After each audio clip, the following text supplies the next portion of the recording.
We don't have no control over that shit, man. You gotta talk to AT&T and whoever else run the wires, man. Now, we were just talking, man, like you got multiple, man. You got nonchalant, yourself. Like, so that's not even an old school, but traditional school of artists that you got rocking on that show, man. Talk about that, man. And people paying homage. Like a lot of cats, I pay homage to brothers like you. That's why I reached out to you. Because I know, like, a lot of these young people don't know who Dread the Old Head is. And you need to get familiar with him because the man job put on, man. And they don't know the history. Like you said earlier, when we were doing this back in the 90s, we were considered bands.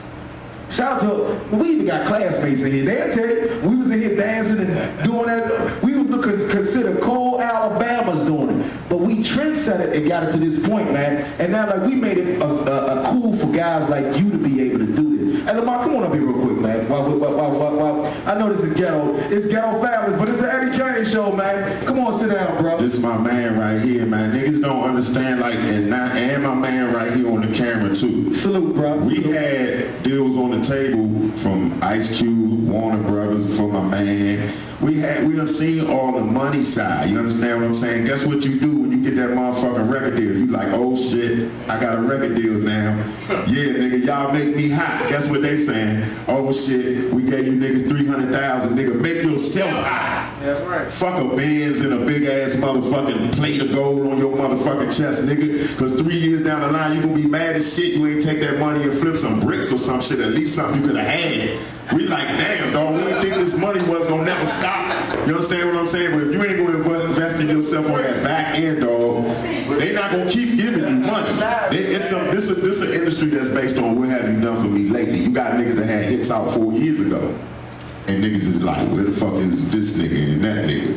You know what I'm saying? So if you ain't got on no hit right now, they don't really give a fuck about what you did in the 90s. They don't give a fuck what you did in 2008, nigga. If you ain't popping right now, it's better to be independent. You can set your own pace. You can set your own rules.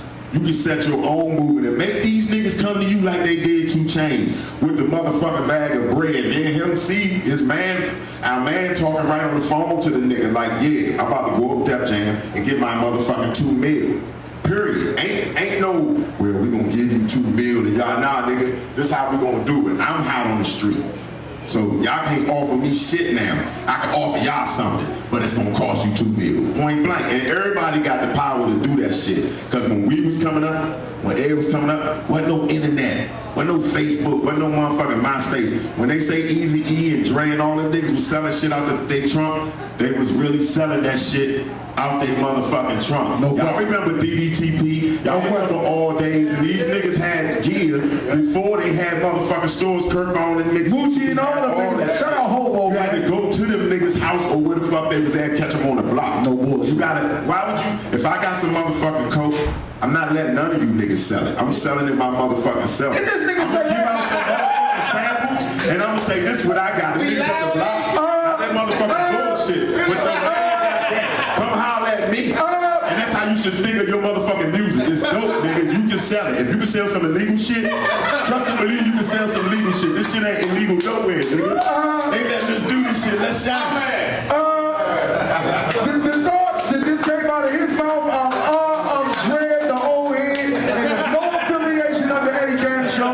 Those are his affiliations. But we love him, but no good. Hey, Lamar, we ain't selling shit over here. Hip Hop Police, you hear that? We ain't doing nothing. Nothing. Hey, Lamar, that man crazy as shit, man. Nothing. We ain't selling no soap. We ain't selling soap shit, man. A bag of weed. We own nothing. Hey, Lamar, man, you got a lot of credits to your name, bro. Yeah, man. I've actually had a chance to, had the privilege to be able to, what you would call, do a background check on you. Okay. And so for me to do that and find out all the credits that you did, I was thoroughly impressed because it wasn't just like we were hearing, you know, anybody can take a picture. How many of y'all have been out in a party, man, took a picture with a motherfucker, don't even know me, like, that's my cousin. Yeah, that's my cousin, man. This is Washington, that's my cousin. And don't even know the man. But when I found out some of the people you produced for, like Ice Cube, how was it that you produced for Ice Cube, bro? But I was just like one of the first projects I did when I went out to LA in '94, and the group I was producing, basically they had some affiliation with Pat Charbonnet, which is Ice Cube's ex-partner with Street Knowledge was out. So that's kind of how we met, because we were trying to get the group to Ice Cube to hear the group. Okay. So when he heard the group, he was like, man, you know what I'm saying, I'm fucking with y'all, you know what I'm saying, he was doing the music, and then I let him hear some instrumentals I was working on, and he liked one particular joint that he did with KD, the Friday soundtrack, and got on the Friday soundtrack, so that was like hitting corners.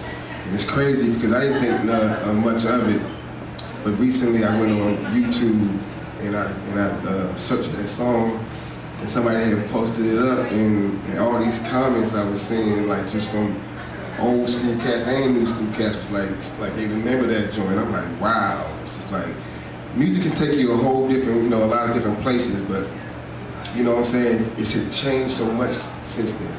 You know what I mean? And now it's all about branding and marketing. No question. So you gotta be careful, like when you put your all into your songs and your catalog, you gotta be very calculated on what you're trying to do with it, because music's not making money anymore. You got to know how to plug that music into the right place. That's why, like, you hear a song on a commercial, what's that? How you like me now? Right. They got there like 4 different commercials. Okay, you don't even never heard of this group. You got to look it up to find out who the group is, and that's the only song they got. Some James Brown. Oh shit. They use James Brown sample, some James Brown folks getting paid too. But I'm saying, like, my whole point is, some songs you got to think in the realm of how am I get this to certain corporations to get TV and film placement. That's the part of publishing that the artists don't really A understand. lot of artists, you know what? Clap that up, man. He ran real live. Let me say this to you, brother. Real live. How many people seen that new Raphael Sadiq commercial for Prius, man? Like, you seen that commercial? Like, never before has an independent artist like a Raphael Sadiq been on a Prius commercial. But he's singing like a motherfucker for that, because that's the kind of placements we gotta look for now, because records are not selling. The average person downloads. Yeah. And the only people, let's keep it 1,000 rappers and R&B artists, the people that are getting money right now are country and pop stars. And are country artists making mixtapes? No. Because it costs money to do country, man. You gotta go to the studio, and then there's real live instruments. Banjo players and sheets in it. They record this money being spent in the studio. They're not taking there and saying, here's a mixtape, and you think that, see, country fans, they gonna spend that money, that's like you said, because it never really been tackled with. Somewhere along the line we took hip hop. And I mean, I love the concept of, the mixtape from back in the day, you know what I'm saying? You kind of love that concept, but when that Gangsta Grills came in, it changed the whole landscape, because now it's like you're doing half-ass music. Now, when an artist, sincerely, if you want to give away some music, the artist ain't naturally thinking to put his all into it to give it away for free.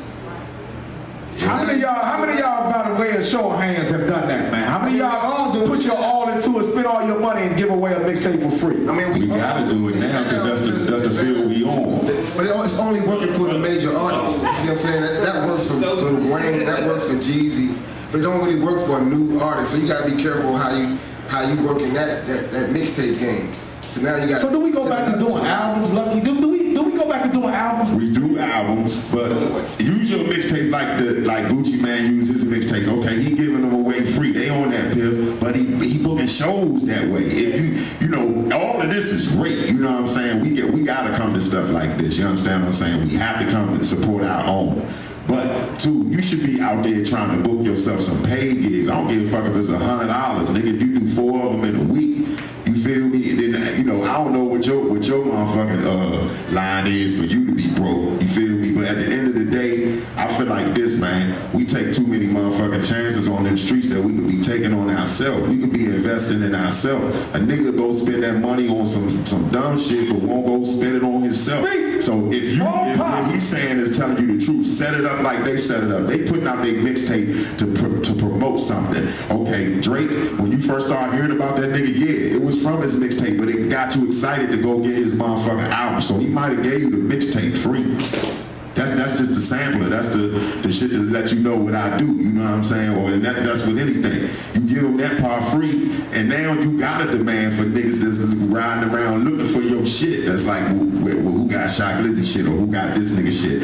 It get to that level because they put out that motherfucking content, and whether it's one song or 101 songs, sooner or later you get that motherfucking, you know, people that's talking about you, that real buzz on the street, and you can take that buzz on the street as far as a nigga like Wiz Khalifa did. He had a record deal before. They couldn't do shit for that man.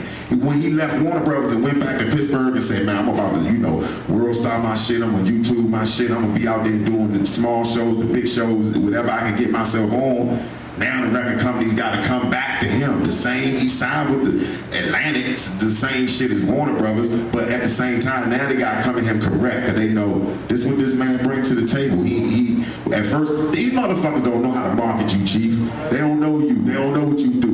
Your mans and them, they know y'all moving. They know what y'all do. Don't let no motherfucking old ass white man sit behind no motherfucking desk tell you he know you because he sold some motherfucking Beats by Dre's. No bueno. That nigga don't know me. I never seen that nigga on BBT, Big 3-0 Butter. You seen that nigga around Big 3-0? I ain't seen this niggas around there. So if they ain't around y'all, wait.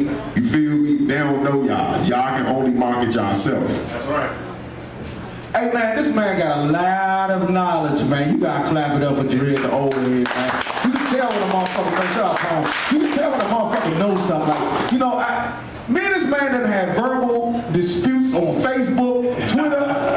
This man cussed me out. You a damn lie. Man, cussed me out. Niggas just don't know how I go. You know how I go, so you know it wasn't no dispute. It's all love. It's definitely all love. And that's why I got you here today, because I respect you as an artist. Yes, sir. I'm privileged to have it. I need you to tell them where the fuck they can find that music, because it's heavy, man. You can find us on kushboys.com, Cap City ENT, all of us on Facebook, Dre the Old Head, Lucky Lamar, all of us on Twitter, my man Butter TV.